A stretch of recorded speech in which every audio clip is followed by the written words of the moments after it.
Hello అండి, welcome to my channel. ఈరోజు నేను అమ్మ వాళ్ళ ఊరికి వెళ్ళాను. అమ్మ వాళ్ళ ఊరు తోటకి వెళ్ళాను.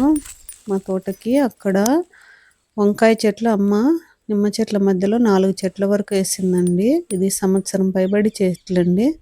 అప్పటి నుంచి కాస్తూనే ఉన్నాయి. ఎలా ఉన్నాయో చూస్తామని వెళ్ళాను, కానీ కాస్తూనే ఉన్నాయి. చూడండి పిందెలు కాయలు ఎలా ఉన్నాయో. ఇలా కాయడానికి కారణం ఏమంటే అమ్మ ఇప్పుడు పశువుల ఎరువును మాత్రమే వేసి ముందు నాటుతుంది.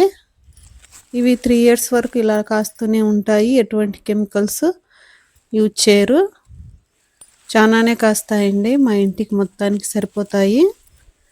నేను ఊరికి వెళ్ళేటప్పుడు నేను కూడా పోసుకొని తీసుకెళ్తానండి. ఇప్పుడు లేతగా ఉన్నాయి, అందుకే కొయ్యడం లేదు.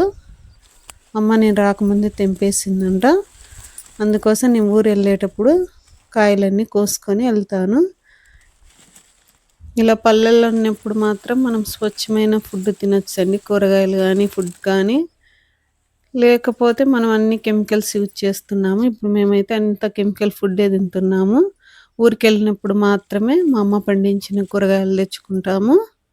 చూడండి ఎంత బాగున్నాయో. ప్రతిరోజు ఊరికి వెళ్ళలేం కదా. మీరు ఎలాంటి కూరగాయలు తింటున్నారో కామెంట్ చేయండి, సబ్స్క్రైబ్ చేయండి.